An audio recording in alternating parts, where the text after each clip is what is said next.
इतिहास वैसे तो सिंधु घाटी की सभ्यता से पहले प्रारंभ हो गया।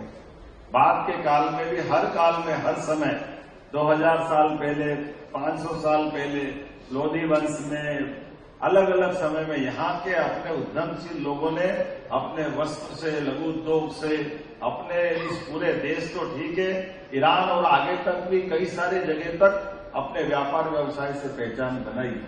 और अभी आजादी के बाद और साथ में तो 40 से 47 तक का दशक, कहा छोटी छोटी साइकिलों के इतने जबरदस्त रूप से काम करने वाले लोग मिले। A1 साइकिल और दूसरी कौन सी साइकिल, हीरो। क्या बात है, हीरो का विज्ञापन भी क्या आता था, लेकिन कोई एक बात नहीं, सभी क्षेत्रों में मैं मान के चलता हूं। मध्य प्रदेश और खास करके पंजाब के संदर्भ में कहूं तो ये सगे बिछड़े हुए भाई है दोनों एक तरह से।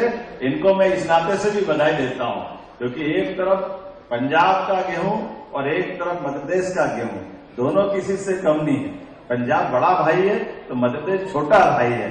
हमको मिलकर के काम करने की आदत है।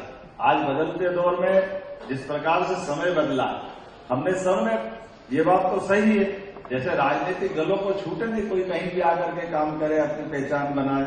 हमारे लिए भी तो छूटे कि हम आपको आमंत्रित करें कि आप भी अपना व्यापार व्यवसाय बढ़ाएं, यहां भी काम करें, मध्य प्रदेश भी काम करें। सरकार आपको सब मदद करने के लिए तैयार है, किसी प्रकार से कोई कमी आने वाली नहीं। जब मैं दिल खोल के बात कर रहा हूं तो आपका भी दिल खोल के संदेश तो आना चाहिए। सरकार की व्यवस्थाओं के बलबूते पर मैं पॉलिसी पे बात नहीं करूंगा। पॉलिसियों पे बात करने के लिए हमारे सारे अधिकारियों ने बात कर ली कि हम किस किस प्रकार से कैसे कैसे मदद करेंगे, और उसी प्रकार से जो ऑलरेडी मध्य प्रदेश में काम कर रहे हैं और यहां भी काम कर रहे हैं, ऐसे नाम धन्य ऐसे सारे हमारे परिवार से जुड़े हुए उद्योगपति भी मंच पे बैठे हैं। और जैसे आपके साथ हम बैठ करके बात कर रहे हैं कि ये बात सही है, बदलते दौर में जब हम भारत को सिरमौर बनाना चाहते हैं, आज के दौर तो और कैसा आकर्षक। देखो, बड़े बड़े राष्ट्र के राष्ट्राध्यक्ष छोटे छोटे मामले में रोज व्यापार की बात करते हैं। कैसी बात करते आपको मालूम है, एक तरफ युद्ध की बात चलती है और हाथों हाथ डील की बात भी चलती है। ये नया दौर का समय आया।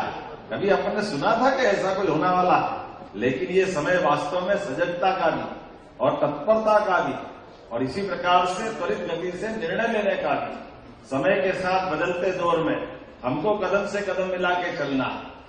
वैसे तो मैं उद्योगपतियों को ऐसा भी मान के चलता हूं, उद्योगपति केवल अपने लिए इंडस्ट्री नहीं चलाता है, आपके माध्यम से कई सारे लोगों का पेट पलता है, गरीबों की जिंदगी में उजाला आता है। इसलिए आपको बधाई देता हूं। ये भी बहुत बड़ा पवित्र काम आपके माध्यम से होता है। ये एक तरह से हमारे उस पवित्रता के भाव को रेखांकित करता है, जिसके कारण से हमको लगता है कि ईश्वर ने हमको अगर जन्म दिया तो हमारे अपने जीवन में, हमारे जीवन यापन के माध्यम से हमारे परिवार का तो हम पालन पोषण करते ही हैं, लेकिन हमारे पालन पोषण के करते करते हमारे देश की आर्थिक समृद्धि भी आई, और परमात्मा ने हमको यश दिया तो हम अपने यश को भी हासिल करें और बदलते दौर में समय के साथ बदलते जाएं।